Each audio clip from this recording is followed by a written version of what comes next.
a gente vai dar início à última palestra desse ciclo, né, de palestras, de atividades direcionadas aos nossos alunos, ao Grêmio. Então eu queria apresentar rapidamente, né, o senhor Carlos Nepomuceno,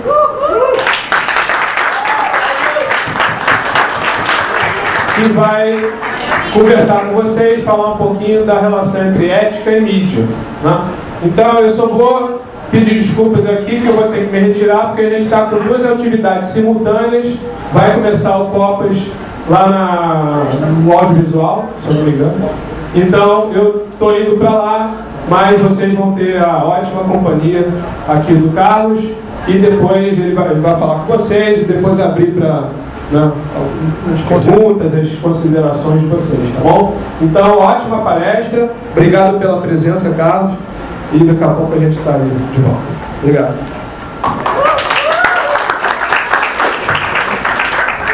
Bom, primeiro é agradecer de estar aqui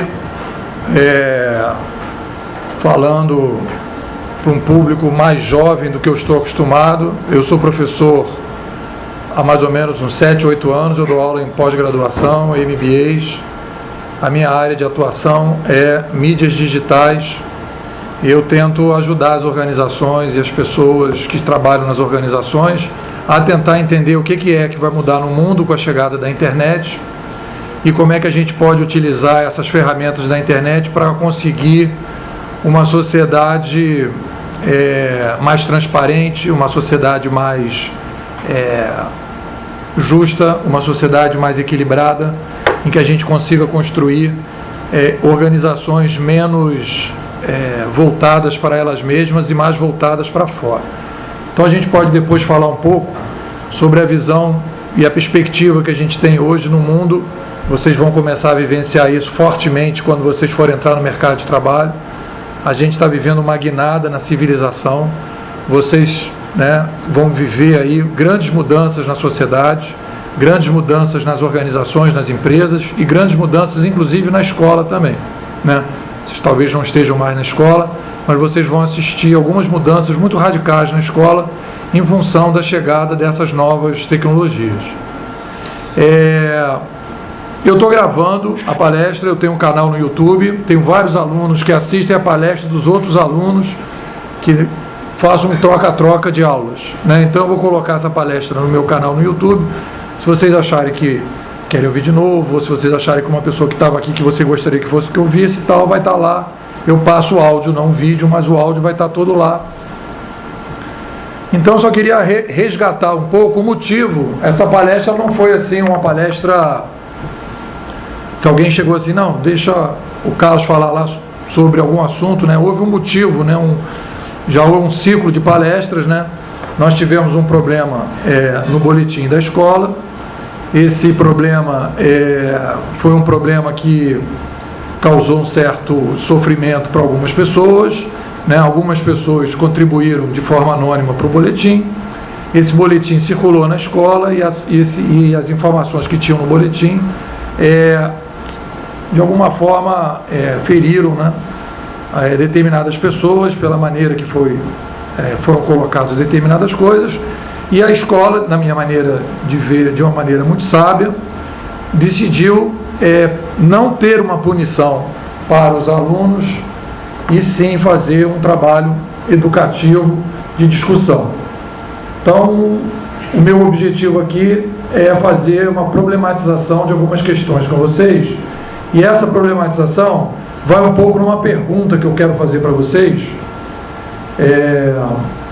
E eu queria saber quem que pode me ajudar, e queria saber se vocês trabalham com esse tema. Qual é a diferença entre ética, que é o tema da palestra, e moral? Quem podia me ajudar? Quem pode me ajudar? Hein?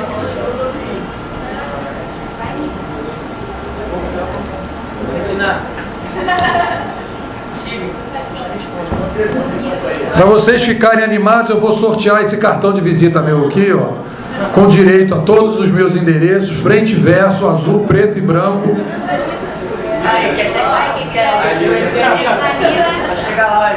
Fala.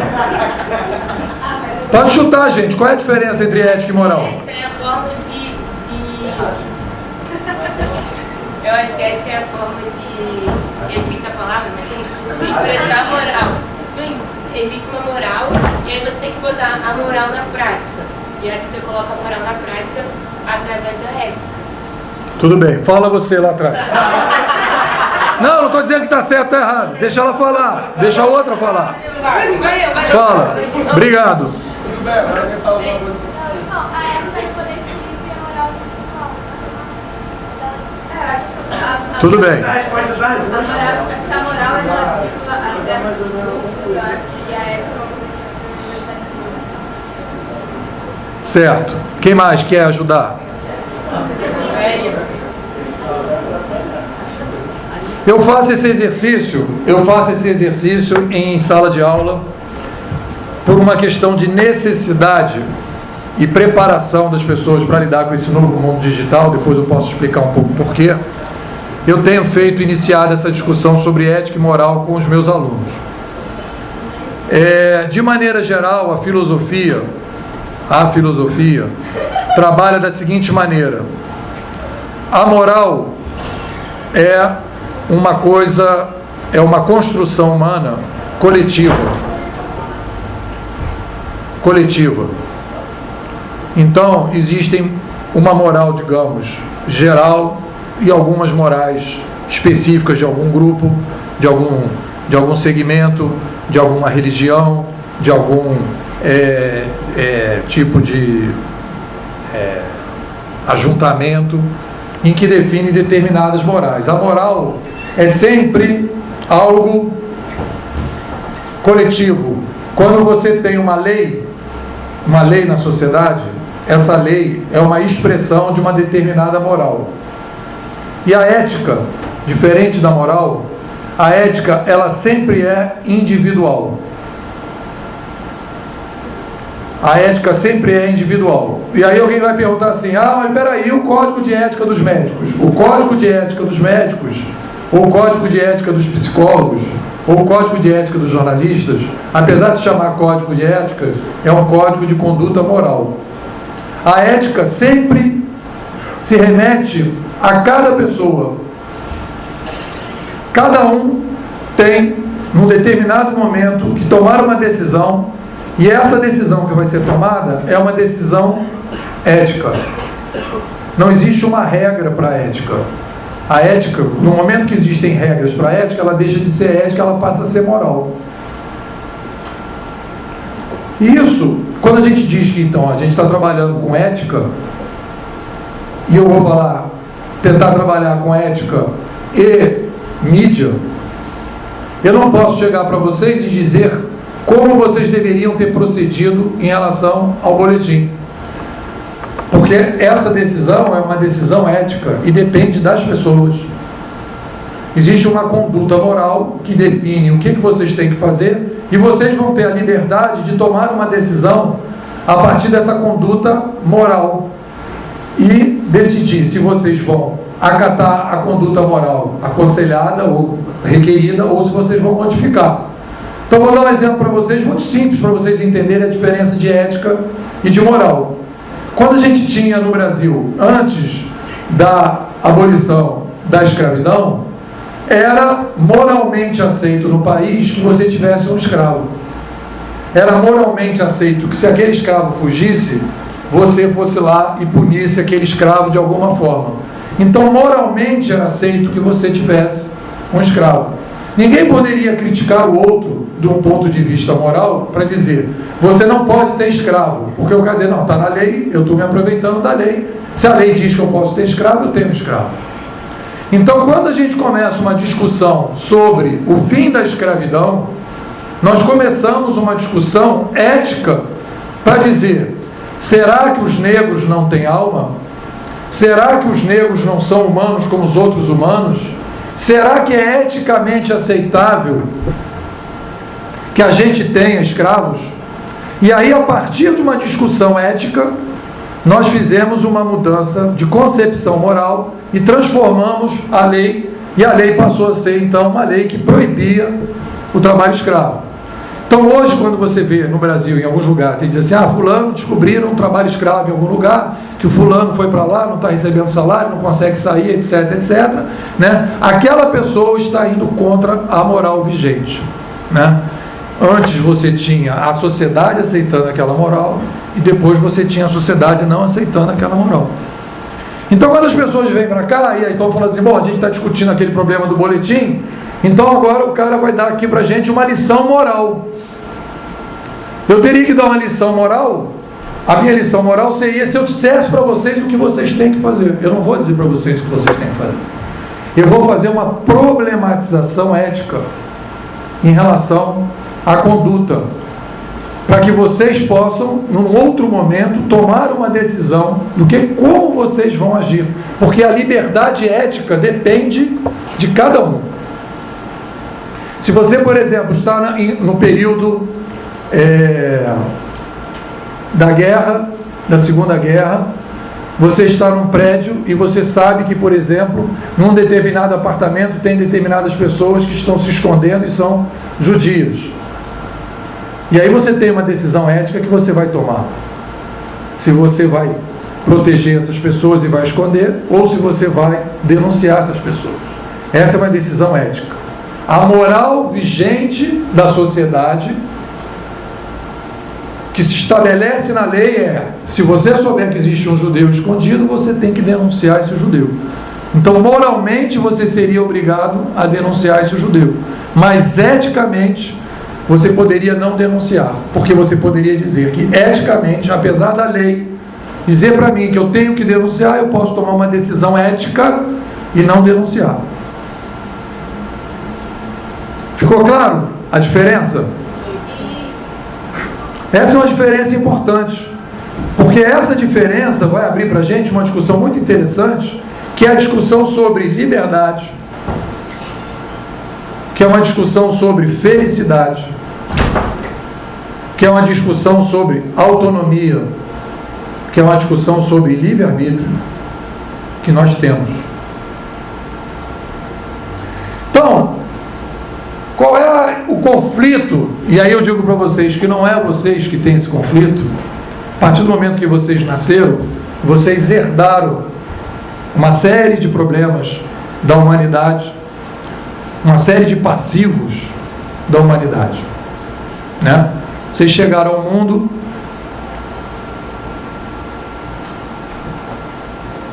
para vocês terem uma noção, e isso eu tenho estudado para discutir a internet. Quando eu nasci, em 1960, o mundo tinha 3 bilhões de pessoas.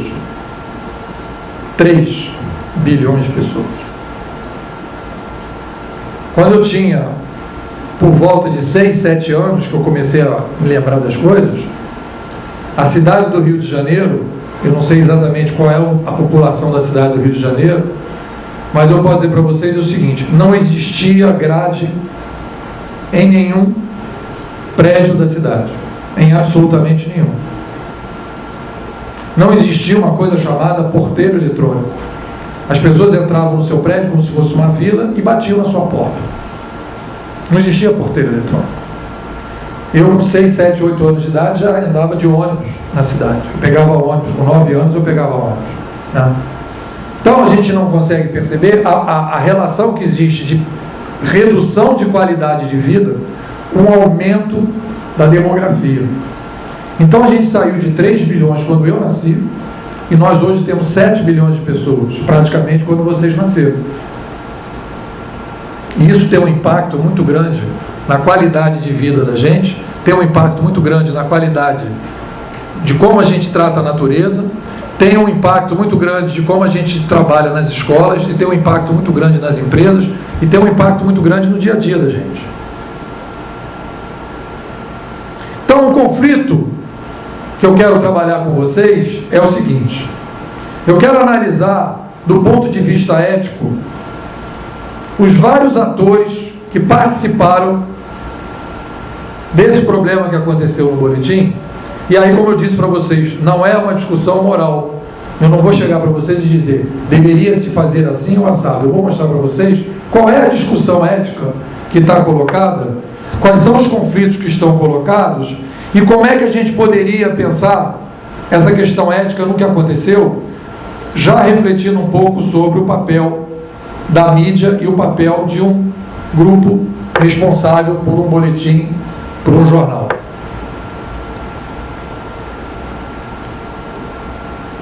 Eu vou começar com a questão ética de quem mandou anonimamente a mensagem agredindo alguns alunos e a professora ou os professores para o boletim. Existe um blá blá blá que é moral, e eu queria que vocês entendessem isso. Existe um blá blá blá na sociedade que diz o seguinte: a família, isso de maneira geral, não vou falar nunca especificamente na família de ninguém e especificamente de nenhum professor e de nenhuma escola, eu vou falar sempre do ponto de vista geral da sociedade. Existe uma discussão que é a seguinte: todos nós temos que amar a nossa família, todos nós temos que amar a nossa escola e os nossos professores, todos nós temos que amar os nossos amigos,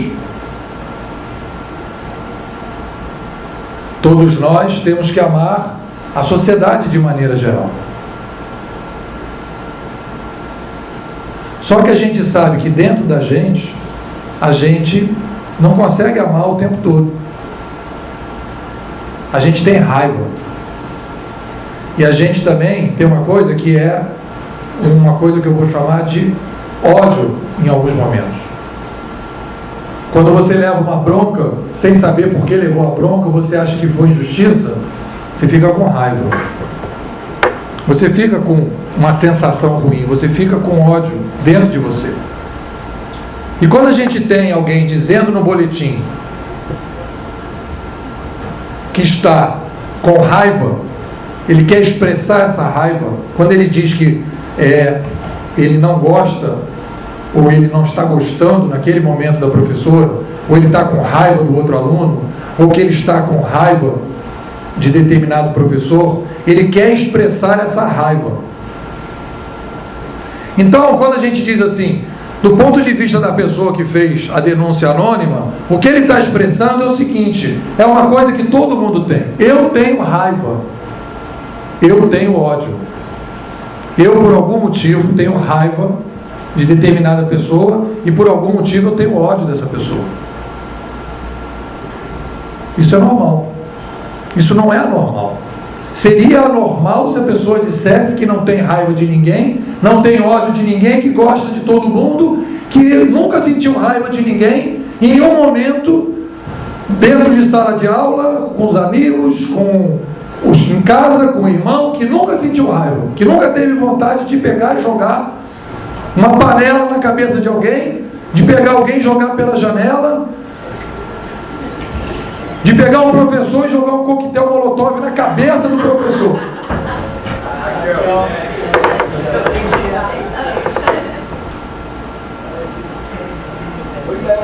Então, o que eu acho que a primeira coisa que a gente tem que colocar é o seguinte: eu entendo, compreendo que há dentro de cada pessoa um ódio e uma raiva, como também há dentro de cada pessoa o amor, a vontade de fazer amizades, de querer bem as pessoas, um gesto de carinho, etc, etc. Nós temos as duas coisas.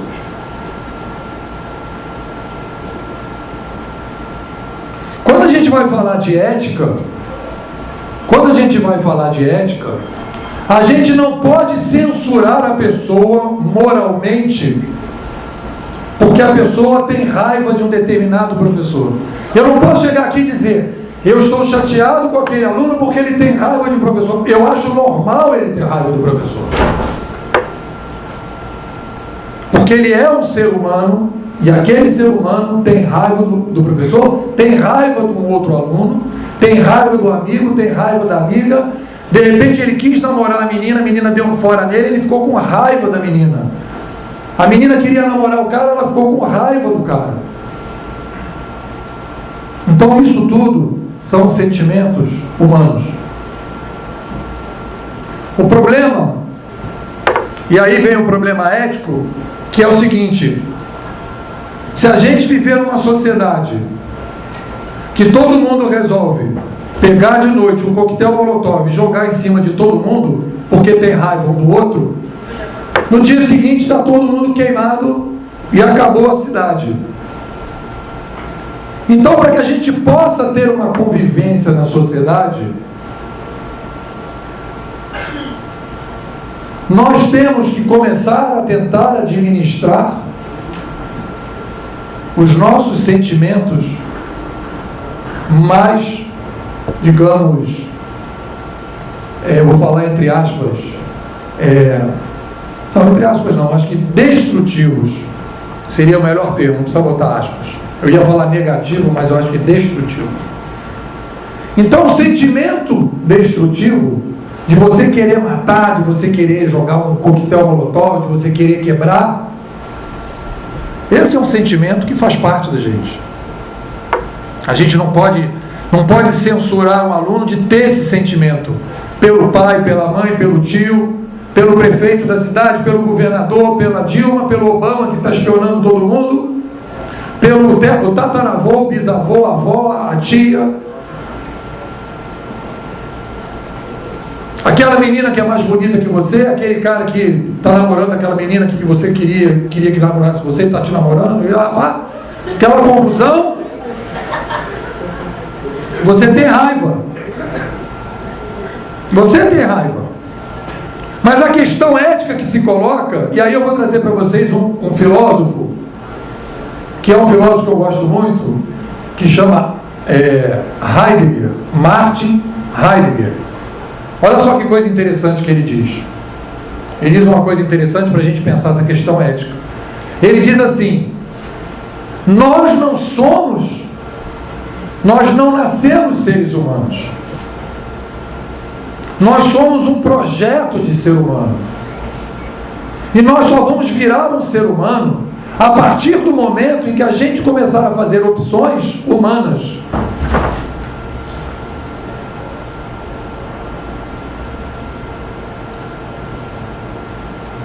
Então, o que eu diria nessa discussão ética do menino ou da menina que estava com raiva do professor e mandou anonimamente as mensagens, ou escreveu no banheiro que está com raiva do professor, ou mandou um bilhetinho escondido no professor, ou falou mal de um amiguinho ou de uma amiguinha, criou uma fofoca, etc. tal, que está com raiva, a compreensão da raiva é fundamental.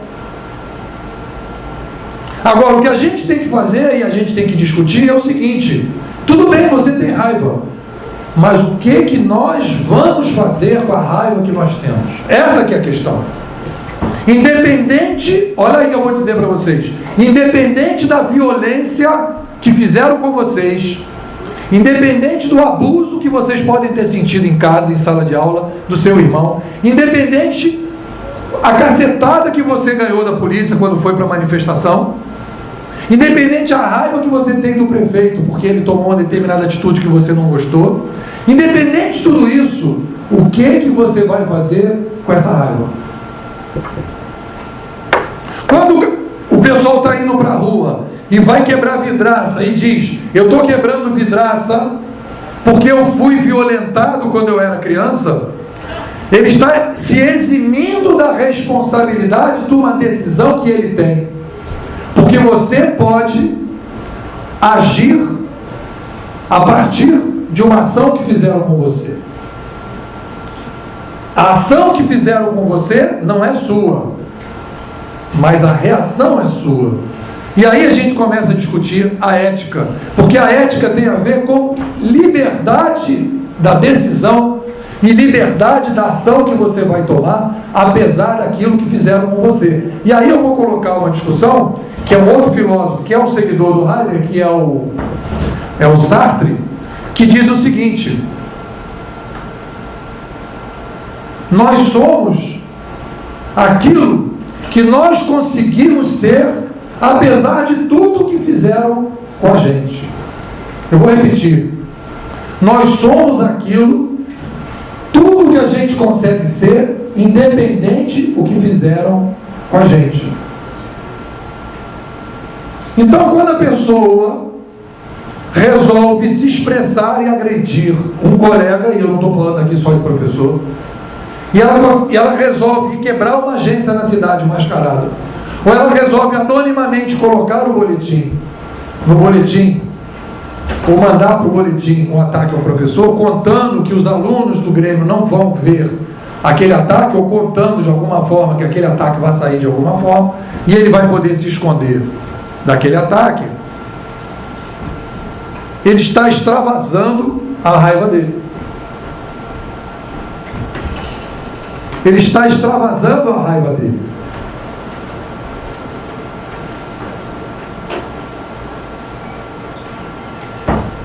E aí o que eu diria para vocês é que esta decisão, isso é a minha opinião, seriam os meus valores éticos, de você fazer como se fosse uma bicicleta e virar uma catraca da bicicleta, em que tudo que fizerem comigo eu vou responder com a mesma moeda,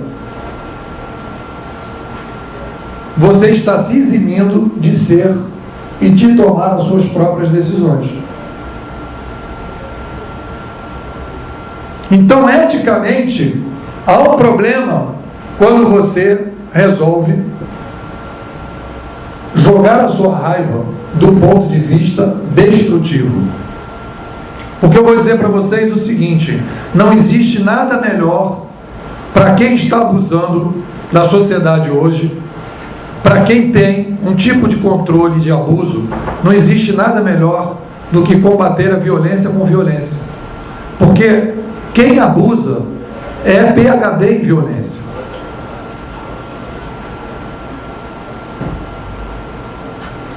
Então, do ponto de vista ético, eu diria que quando a pessoa quer extravasar a sua raiva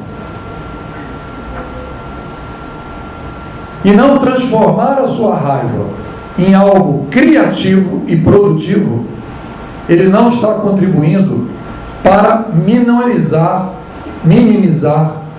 o motivo que o levou a ter raiva. Ele não consegue processar porque ele tem raiva. Ele tem raiva, ele bate, e ele não pensa por que ele tem raiva. Ele não formula por que ele está com raiva do amigo. Ele não formula por que ele está com raiva do professor. Ele tem raiva, ele bate. Ele tem raiva, ele responde. Ele tem raiva, ele xinga. Tanto que às vezes eu vejo algumas pessoas criticando determinado político e começam a xingar o político. Eu falo: não adianta xingar o político. A melhor coisa para o político é você xingar o político. A pior coisa para o político é você ter argumentos que mostrem que ele é um mau político, que é muito mais construtivo. Então, do ponto de vista da análise ética, a pessoa que extravasou a sua raiva de maneira anônima tem um problema ético a ser discutido ele com ele mesmo. Ou seja, eles têm uma raiva, não conseguem identificar por que ele tem aquela raiva. Ele pode ter uma raiva em relação a outras coisas e ele não está conseguindo trabalhar bem com a sua própria raiva. Isso vai gerar problema para ele mais para frente. E aí eu vou para entrar já um pouco na discussão, eu também vou chegar na escola mais para frente, que é um problema também de ética na escola. Eu não estou falando do Pedro II, eu vou falar da escola de maneira geral, que é uma geradora de raiva.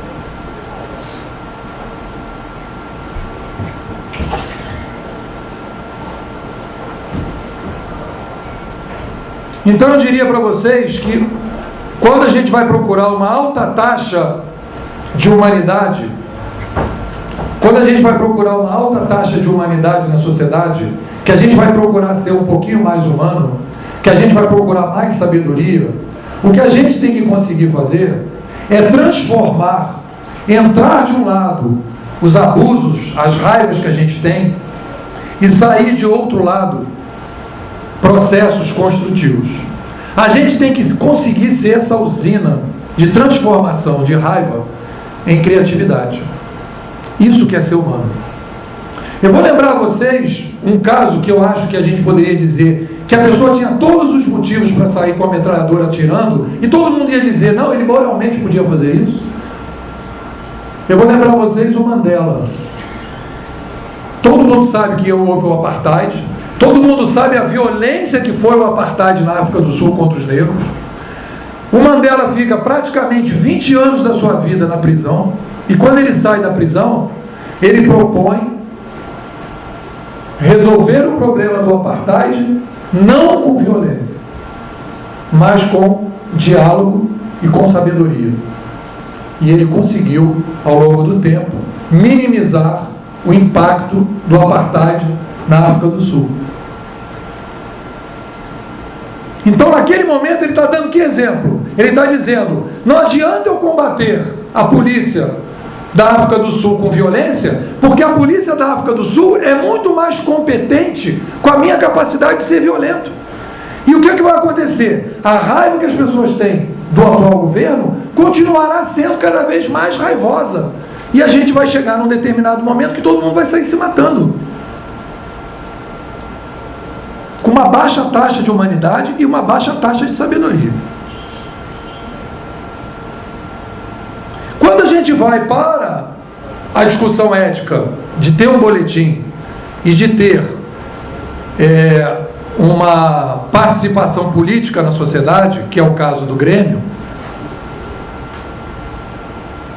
a gente está falando da migração, da raiva dos estudantes coletiva e da transformação dessa raiva em algo construtivo para a escola e para os estudantes. Em alguns momentos eu ouvi, conversando com algumas pessoas que eram dentro do debate, que eu tive que participar intensamente como pai, né, de uma das pessoas envolvidas, as pessoas falando assim, eu não posso censurar uma pessoa da escola, eu não posso censurar um outro aluno, eu acho que ele tem direito de se expressar, e acho que ele tem direito de, no caso eu traduzindo, de exprimir a sua própria raiva. E eu acho que a diferença entre dois verbos são fundamentais aí. Quando você usa o censurar, você está trabalhando na ideia do reprimir. Quando você fala em reprimir a raiva, é extremamente negativo ou destrutivo para uma pessoa, quando a pessoa não trabalha com a raiva e quando ela não se conscientiza dessa raiva. Então, quando uma pessoa começa a fingir que não tem raiva, ou esconder a raiva, ou censurar a sua raiva, realmente é muito ruim para a pessoa. Você cria um quadro aí de neurose na cabeça da pessoa. Então, eu acho que a gente tem que trabalhar com outro verbo, que é fundamental na representação política, que é fundamental quando você tem uma mídia, que vai representar determinado grupo de pessoas. Você tem que transformar o verbo censurar para a missão que é a missão de uma instituição de representação, que é canalizar. Quando você vai canalizar uma raiva, você não está dizendo que você vai acabar com a raiva da pessoa. Você não está dizendo que você não vai transformar aquela raiva em algo positivo. Mas você vai ter que trabalhar e atuar nessa raiva para dizer o seguinte: como papel de transformador da escola, nós temos que canalizar a sua raiva, entender por que você tem raiva, entender quais são os abusos que acontecem na escola, para tentar transformar esse abuso em algo que sirva para a mudança da escola. Então, quando a gente fala em censurar, a gente tem que analisar dentro da gente o seguinte: não adianta você censurar a raiva dentro de você, não adianta você censurar a raiva de uma outra pessoa, não adianta você querer tapar o sol com a peneira. A saída do ser humano sempre é e sempre será canalizar a raiva de algo destrutivo para algo positivo ou para algo criativo, para algo que seja o que o Mandela fez na África do Sul, que permita que aquela violência que está gerando mais raiva e mais raiva possa ser diminuída. Então não cabe a gente dizer, dentro de uma visão ética, dentro do boletim da escola, e qualquer boletim, dizer, no momento em que eu estou dizendo que eu não gostaria que botassem palavrão xingando um professor no boletim, eu estou censurando a pessoa. Você vai sentar com a pessoa e dizer o seguinte: qual é o problema que você está tendo com esse professor? Vamos tentar canalizar essa sua raiva em algo que possa ser colocado na escola, para que você possa modificar a atitude do professor, para que você possa modificar o modelo da escola, para que você possa entender qual é o problema da escola. Eu vou contar uma historinha para vocês que mostra bem o como a gente, lidando mal com a raiva, a gente não modifica coisas muito importantes na escola para depois entrar no terceiro ator e dos problemas éticos que a gente tem hoje com as escolas de maneira geral. E em particular em algumas coisas do Pedro II. Eu fui fazer um concurso público. Olha só a situação. Eu fui fazer um concurso público numa universidade e tinham 3 candidatos e uma vaga. E estava aberta a participação dos alunos na fiscalização do concurso. Não existe nada mais importante numa instituição de ensino do que o concurso que vai admitir novos professores, ainda mais na área federal ou na estadual, no serviço público. Porque um professor admitido é um professor que dificilmente será demitido. Os alunos serão beneficiados ou prejudicados pela escolha do professor. Então eu fui fazer esse concurso. Obrigado. Eu fui fazer esse concurso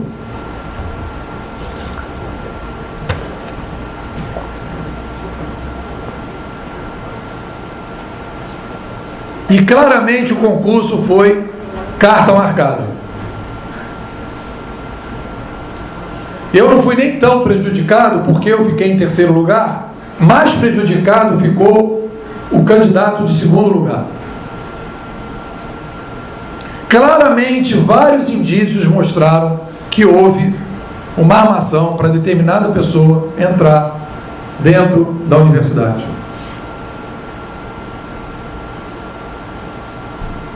E aí, um belo momento, eu perguntei: os alunos não poderiam estar aqui participando e fiscalizando o concurso? Não, está aberto para os alunos. Eles poderiam estar aqui participando, mas não veio nenhum aluno.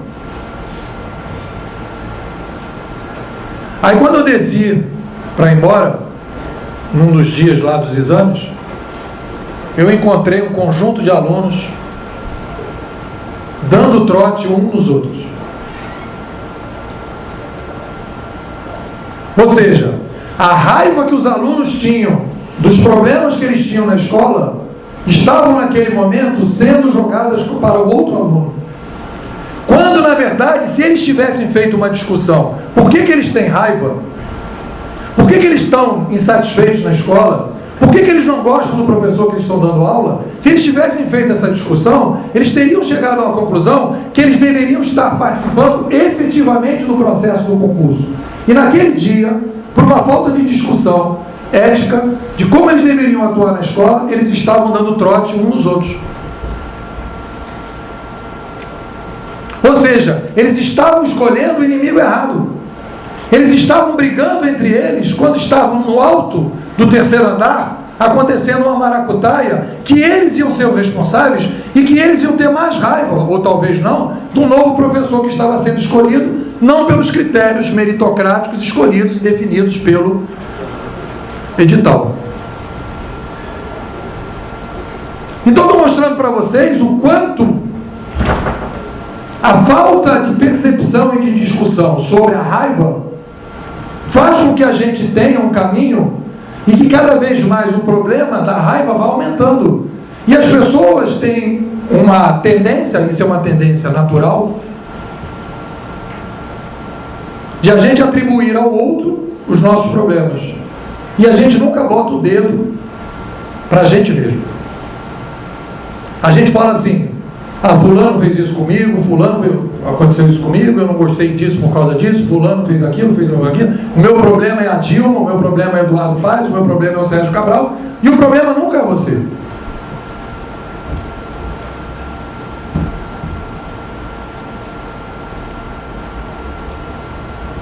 Tem uma coisa que eu acho que é interessante, que eu vou dizer para vocês, que é o seguinte: não existe nada melhor do que uma crise como essa que aconteceu na escola,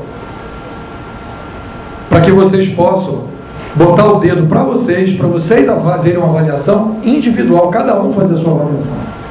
Não só os alunos, né, como todo o corpo da escola deveria se pensar, né, como a gente lida com essa raiva que existe.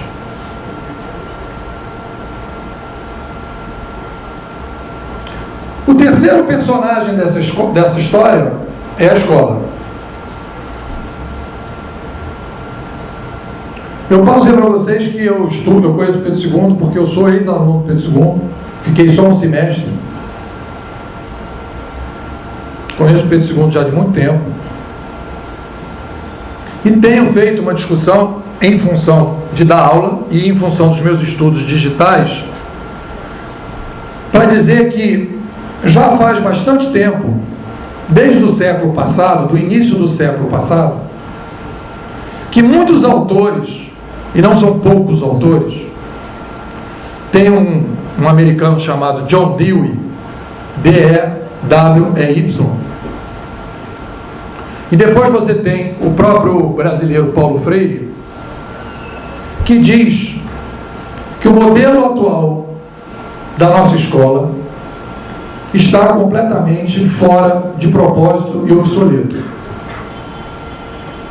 Eu diria que o modelo atual da escola que a gente tem, e eu não estou falando do Pedro II, eu estou falando de qualquer escola, ele é um modelo de escola que não define, não procura trabalhar com a singularidade de cada aluno. A escola hoje, ela é uma escola muito próxima daquilo que a gente vê naquele filme The Wall, né? Em que todo mundo vai marchando e no final todo mundo vira salsicha. Esse é o modelo da escola hoje. É um modelo platônico de uma escola pensada na Grécia há muito tempo atrás, em que existia uma verdade. Platão pensava assim: existe uma verdade acima, absoluta. Essa verdade absoluta, alguém detém essa verdade absoluta, os deuses, e as pessoas embaixo transitam em coisas que não são bem a verdade. Então você precisa de alguém para traduzir a verdade que existe lá em cima para baixo. E aí, a partir daí, se pensou a escola, se pensou no professor, que é o professor que vem para a sala de aula trazer um material didático que não foi feito na sala de aula, veio de fora. O professor, ele nem cria com os alunos, o material didático vem de fora da sala de aula. Então, esse modelo de escola que a gente tem, a gente não tinha outro modelo. Depois eu vou dizer por que eu acho que a escola vai mudar radicalmente. Ela não tem mais condição de continuar em função das mudanças tecnológicas. Essa escola, ela é uma escola que trabalha em cima dos alunos, ela tenta massificar os alunos. E essa escola massificadora é uma escola muito geradora de raiva.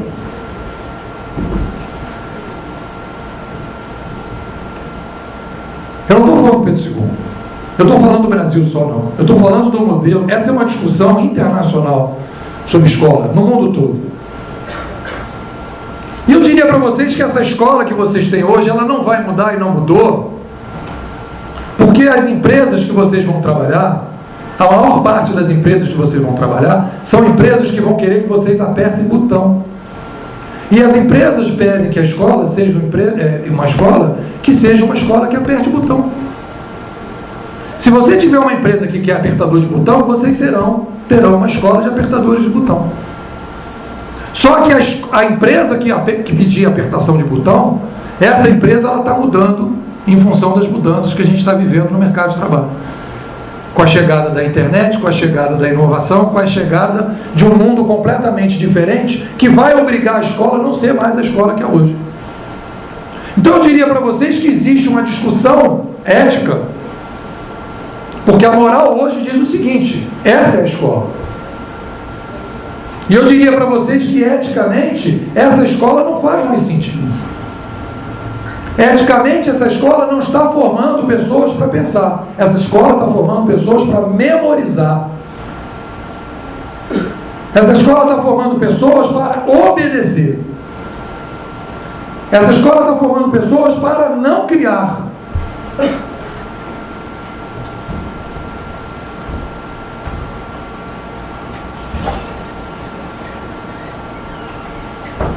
E aí eu vou fazer uma problematização com vocês sobre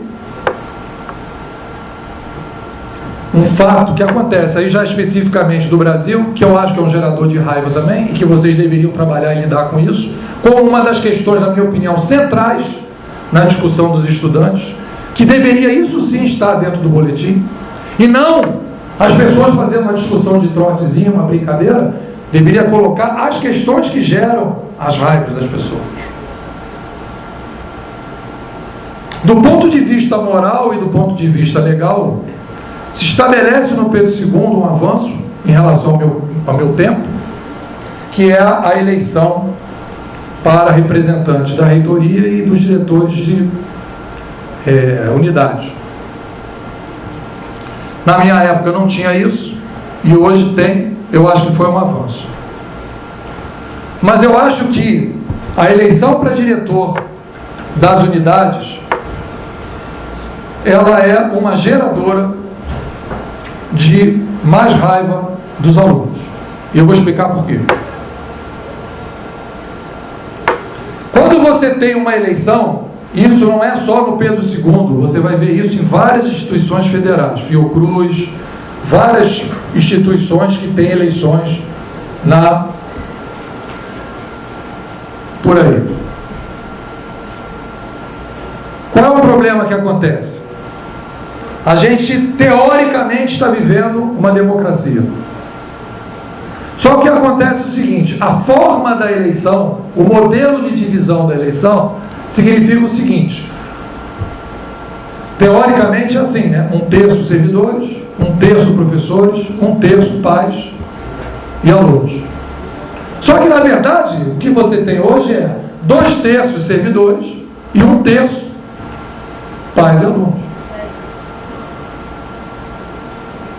Então, isso eu depois vou contar para vocês outras histórias que dão vários desvios em relação a isso. Digamos que um aluno está em sala de aula e ele está com raiva do professor. Ele acha que o professor não está agindo adequadamente com ele. Aí ele vai reclamar. Eu não estou falando do Pedro II, só que poderia acontecer em qualquer escola. Ele vai reclamar num determinado departamento aqui da escola, que é o departamento responsável para ouvir a reclamação dos alunos.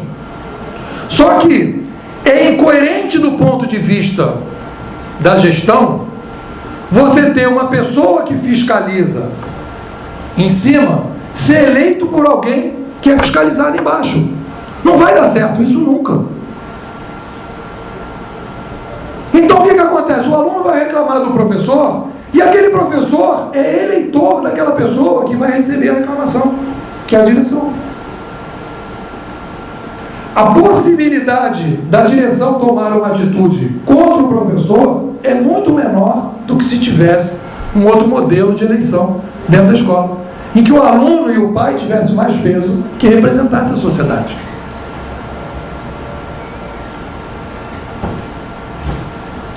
Aí vocês vão dizer, isso acontece só no Pedro II? Não, esse é um modelo corporativo, ou corporativista, ou super corporativista, como alguns autores estão trabalhando, né? Que vai trabalhar, por exemplo, na cooperativa de táxi. E eu tenho acompanhado isso usando os aplicativos. Numa cooperativa de táxi, quando você reclama de um taxista, para um diretor da cooperativa, aquele taxista dificilmente vai ser chamado a atenção, porque o taxista é eleitor do diretor da cooperativa. Como é que isso está sendo quebrado na cooperativa de táxi? os aplicativos de táxi, especialmente o TaxiBit, esse TaxiBit que é o novo aplicativo, você dá estrelinha para o motorista, de baixo para cima. Então, se o taxista não te atendeu bem, você taca 2 estrelinhas para ele. E a partir daí você começa a uma meritocracia de baixo para cima. Então, do ponto de vista ético, eu quero dizer para vocês que, na minha opinião, da mesma maneira que eu estou criticando aquele aluno que jogou a sua raiva sem pensar anonimamente, da mesma maneira que eu estou criticando, eticamente, o pessoal do boletim que não teve a canalização da raiva para uma coisa construtiva, eu também estou discutindo eticamente a posição da escola que coloca um número maior de servidores em relação aos pais e alunos, que cria uma distorção, na minha opinião, na escola corporativa, que tem impactos na direção da escola. Se você analisar, por exemplo, digamos, uma diretora da escola assumiu a diretora da escola, começa a apertar os funcionários para trabalhar mais e melhor para os alunos. Certamente ela não vai ser eleita de novo, porque os servidores vão votar naquela que não vai apertar. Então, quando você tem uma eleição, você não sabe se a pessoa está sendo eleita porque ela foi ética ou ela está sendo eleita porque não foi ética. Tem lógica isso, sim ou não?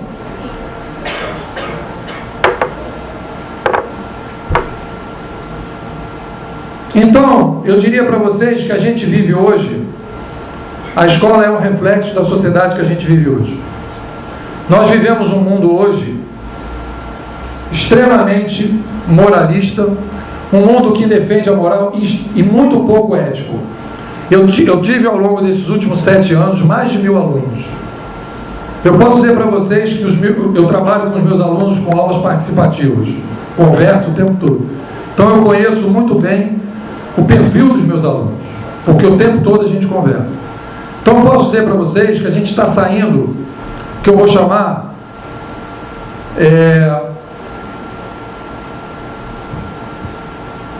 de uma ditadura cognitiva. Eu vou explicar o que é essa ditadura cognitiva.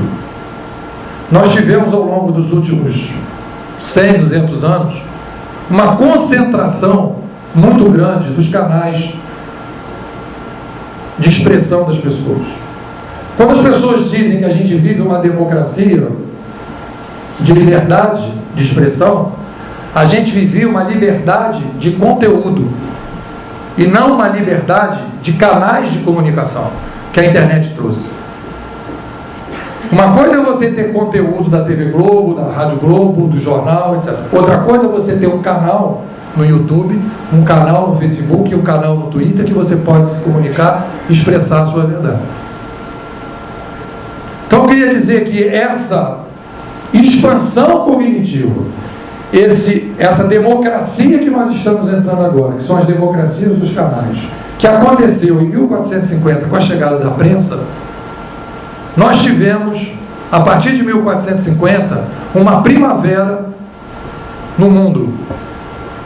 A democracia que nós temos hoje, o capitalismo que nós temos hoje, o sistema econômico, o sistema político, o sistema social, a escola, tudo foi consequência da chegada do papel impresso na sociedade, que ampliou a capacidade da gente se comunicar. E eu digo para vocês o seguinte: vocês, como alunos, serão fortemente marcados pela revolução cognitiva que está em curso. Isso vai definir a maneira que vocês vão escolher a carreira de vocês. Isso vai definir a forma que vocês vão trabalhar. Isso vai definir o futuro da escola, porque a escola, as empresas, o governo, a política, só é hoje o que ela é por causa da concentração das ideias em poucas pessoas. Nós estamos ampliando, nós estamos na beira de uma grande mudança. Eu posso falar mais sobre isso conforme as perguntas. Então eu queria concluir aqui o que eu queria falar, porque o pessoal pediu para o pessoal perguntar. Então está aberto aí o pessoal, e aí as coisas que eu acho que a gente deixou em aberto, vocês podem colocar as questões. Obrigado.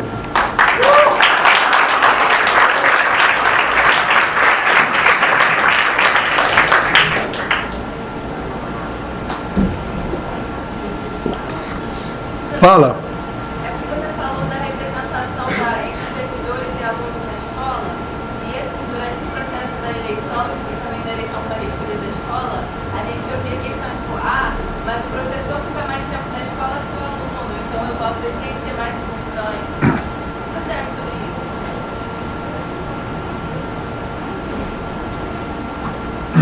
Olha só, isso não é um problema do Pedro II. É um problema de representação. Os americanos em 2011, não sei se vocês acompanharam, eles foram para as ruas. Os americanos foram para as ruas em 2011. Mais ou menos parecido com o que a gente teve aqui em junho. O discurso dos americanos, a faixa principal aqui, a gente teve essa coisa do não, vocês não me representam. Nos Estados Unidos eles colocaram o seguinte: existe 1% tomando as decisões e 99% levando as consequências dessas decisões de pouca gente. Então eu diria para vocês que, daquilo que eu estudo, eu diria para você o seguinte: a ditadura cognitiva, e eu queria colocar essa questão, quando eu falo ditadura cognitiva, eu não estou falando de ditadura social. Eu digo que nos Estados Unidos, hoje eles vivem uma ditadura cognitiva, não é uma ditadura social. Quando você concentra os canais de comunicação, você cria problemas seríssimos. Eu vejo isso nos meus alunos, são mais de 1000 alunos. As organizações se voltam para elas mesmas. Então o que acaba acontecendo? As organizações que deveriam ser controladas pela sociedade passam a controlar a sociedade a partir dos seus interesses. Quem tem que controlar a escola é a sociedade. Obviamente que você pode ter a participação dos servidores e dos professores nesse processo. Mas a sociedade tem que controlar de fora para dentro, porque a escola serve à sociedade. A escola não está para se servir dela mesma. O professor não vem aqui para se servir da escola, ela vem servir a sociedade.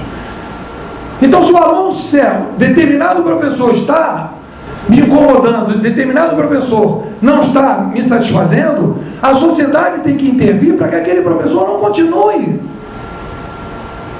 atrapalhando e abusando de alguma forma emocionalmente daquele aluno, porque aquele aluno vai ter raiva. E quanto mais raiva ele tiver, mais ele vai querer xingar aquele professor. E o que a gente tem que evitar é que essa raiva aumente, tem que diminuir. Então, quando ele vai reclamar, ele tem que se sentir representado, porque ele precisa ter força. E hoje o aluno, quando vai reclamar, não tem força. Porque quando ele vai reclamar para alguém que está sendo... Ele vai reclamar de alguém que vai ser um eleitor daquele que ele está reclamando. É óbvio que aquela pessoa vai ouvir pensando na eleição do próximo pleito. Todos somos humanos, é assim que funciona. Então não é que o diretor é mau, o professor é mau e o aluno é bom. Não é isso. O sistema tem que melhorar para evitar que os problemas aconteçam. Foi por isso que a gente acabou com a escravidão. Foi por isso que a gente criou a lei da criança e do adolescente. Porque se toda a família fosse boa, o pai não batia no filho. Por que a gente criou a lei Maria da Penha? Porque se todo casal fosse bom, o marido não batia na mulher. Só que o marido bate na mulher, o pai bate nos filhos, os pais abusam emocionalmente dos filhos, e a gente precisa ir melhorando as coisas. Então eu acho que a gente tem que fazer essa discussão como uma discussão ética. Não é uma discussão moral, porque a moral diz que é assim que funciona a eleição. Eu estou trazendo uma discussão ética. É ético isso? Os professores se autoelegerem e os funcionários se autoelegerem na escola e a sociedade não poder eleger com mais força os representantes? É uma questão ética. As pessoas podem dizer, não acho isso, tudo bem. Mas eu estou trazendo essa discussão. E acho que deveria ser essa discussão que deveria estar no boletim e não xingar o professor.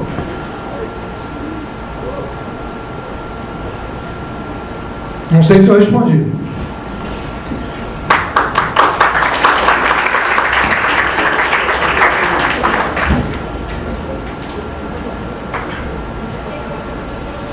Pode perguntar, não vai ser punido não.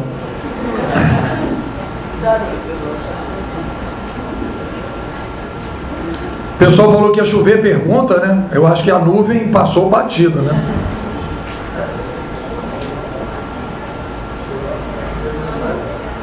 Júlio, você quer botar foguete? Pergunta aí.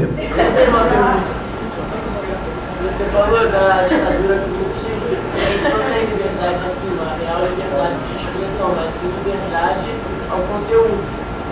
Como a sua internet, que é uma parada nova, como você vê que você pode nos libertar?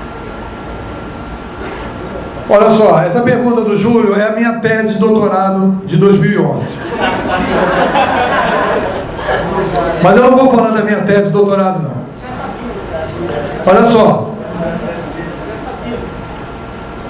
Hoje, e aí falando um pouco da mídia digital, a gente não se dá conta que nós hoje temos canais de expressão. Quando a gente vai analisar esse, Júlio, por que eu acho que a gente vai agora ter uma grande primavera na sociedade? A última vez que aconteceu, presta atenção, a migração histórica. Eu escrevi um livro esse ano, e esse livro está na biblioteca. Quem quiser se aprofundar, tem na biblioteca. Aqui eu doei o livro para a biblioteca. Fala. Qual foi a pergunta? Pergunta dele por que a internet vai trazer liberdade. Foi mais ou menos isso. A última vez que aconteceu o que eu vou chamar aqui de canalização do ser humano, ou seja, que o ser humano ganhou canais, foi em 1450. Em 1750 a gente estava terminando a Idade Média, a igreja mandava no mundo, ninguém conversava, o padre dizia o que as coisas tinham que acontecer, era um mundo extremamente moral, baseado nos preceitos do que a igreja católica dizia e do que ela achava que devia fazer, e no meio desse negócio tinha os reis que estabeleciam as regras da sociedade. Em 1450, o Gutenberg, na Alemanha, inventa a prensa, e ele pega o preço do livro que custava, o livro manuscrito que custava X, e esse preço cai 400 vezes. E a partir daí, as pessoas começam a escrever coisas em vários lugares. O livro é como se fosse canal do YouTube, blog, canal do Facebook, e as pessoas começam a receber aquelas notícias novas de vários lugares. E há uma coisa muito interessante nesse fenômeno, que é o seguinte: há uma mudança na plástica cerebral daquele cara depois da Idade Média. Eu diria que o cérebro de vocês, se forem fazer uma ressonância magnética, eu não posso dizer isso porque eu ainda não fiz, mas eu diria com vocês com quase certeza, se eu tivesse um aparelho para fazer a medição do cérebro de vocês, a plástica cerebral de vocês, que usam mídias sociais, e pegar e fazer uma ressonância magnética, talvez com o avô de vocês, talvez até com o pai de vocês, dependendo do acesso deles às mídias sociais, o cérebro de vocês não é igual. Porque o cérebro, ele não funciona, ele não é fixo, ele se mexe. Ele vai se adaptando conforme a gente vai trabalhando. Então o cérebro de vocês, ele fez uma mudança, que é essa mudança que fez com que vocês, na minha opinião, fossem para a rua em junho de 2013. Essa mudança cerebral foi o que aconteceu em 1450, depois da chegada da prensa, e foi o que aconteceu com a chegada do alfabeto na Grécia, que deu a democracia grega e a filosofia grega. Tem autores que estudam isso. Então eu queria dizer para vocês que essa mudança cerebral, o cérebro é o epicentro da sociedade. Júlio. Mudou o cérebro. Depois, é só uma questão de tempo para esse cérebro ir tomando consciência do que ele quer e começar a tentar fazer com que as organizações sejam representantes desse cérebro. O que eu diria para vocês, quando vocês vão para a rua e dizem essas autoridades não me representam, vocês na verdade estão dizendo: o meu cérebro não consegue mais trabalhar com este modelo que está aí. Eu não consigo mais entender essa escola, eu não consigo mais entender esse modelo de política, eu não consigo mais entender esse modelo de sociedade. E a gente vai mudar o modelo de sociedade. Nós não vamos ter mais o modelo de democracia que a gente tem hoje, nós vamos fazer uma coisa muito mais participativa. Essa escola que a gente tem hoje não será igual a essa escola. Não sei se os filhos de vocês ou os netos de vocês. Aí não vou ter uma bola de cristal. Mas nós estamos num processo acelerado de mudança radical nessas organizações. Fala. Eu acho que é uma visão um pouco apocalíptica em relação à internet.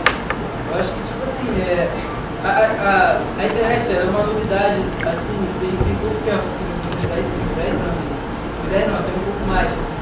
E, tipo assim, eu vejo a internet sendo controlada de uma maneira absurda, assim, não em relação à mídia de forma geral, mas tá tendo cada vez mais controle em relação à internet. Eu queria saber se esse controle, acho que as pessoas tendem a encontrar outras formas de se expressar, ou, não sei, eu queria saber mais ou menos em relação à internet, assim, em relação ao poder de controle que tem a intervenção no meio da internet e a falta de privacidade. Há uma tentativa de controle, houve uma concentração, mas a comparação do que a gente tem hoje com a internet, com o que a gente tinha antes com as mídias de massa, é inegável que a gente tem um espaço mega para se expressar. A tendência que a gente vê hoje é que esses canais de YouTube, Facebook, etc., vão chegar a um limite e as pessoas vão tentar construir um outro modelo mais aberto e mais descentralizado, talvez mais distribuído.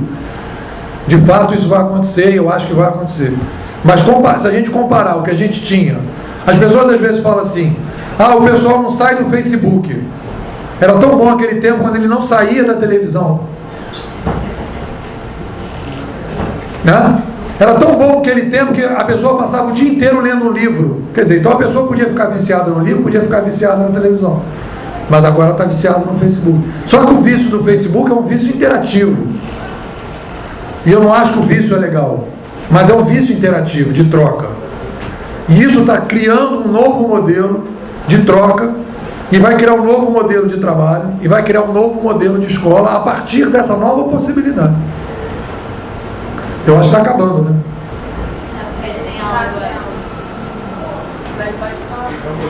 Bom, vamos fazer a última pergunta para a gente não ficar com o auditório vazio. Quem quer fazer a última pergunta?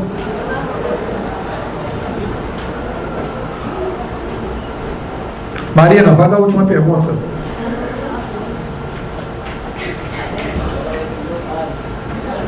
É comparação. Você que é tricolor.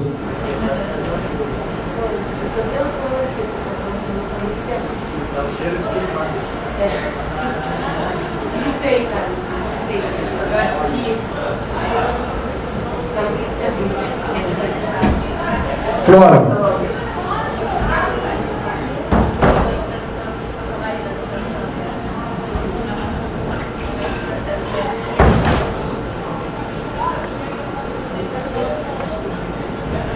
Schneider.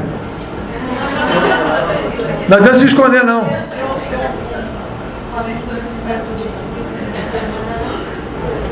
Bom, gente, então, não tendo mais perguntas, eu queria agradecer a oportunidade de ter podido problematizar essa questão num outro patamar, né, tirando essa questão de uma questão pequena, e acho que eu queria agradecer muito à escola por ter permitido, né, possibilitado que a gente tivesse, em vez de ter uma punição, um debate sobre esse assunto, para a gente problematizar, e eu acho que a gente consegue avançar a partir daí, trazendo pessoas de fora, com outras ideias, com outras visões, né, e mostrar que não há culpa. Isso que eu acho que é fundamental. A culpa é extremamente nociva, a gente tem que superar a culpa para a gente poder saber trabalhar e entender quando a Hannah Arendt quando ela foi para entender o Holocausto, ela vai para o Holocausto com o seguinte objetivo: eu quero compreender o que aconteceu. Porque se a gente não compreende o que está acontecendo, dificilmente a gente vai conseguir ter uma atitude que possa ser criativa em cima daquele problema. E eu acho que eu tentei trabalhar com vocês dentro dessa perspectiva ética e não moral, para vocês pensarem que quando vocês estiverem diante do mesmo problema, Vocês não ficarem numa situação seguinte: eu estou com raiva, então vamos lá. É dizer, o fato de você estar com raiva não justifica eticamente qualquer atitude que você vai ter. Você pode, apesar da raiva, conseguir ir além da raiva, e a partir daí você vai se humanizar e você vai conseguir ir muito mais longe nas mudanças que você quer do que você simplesmente jogar o coquetel Molotov e ver o que vai dar. Obrigado.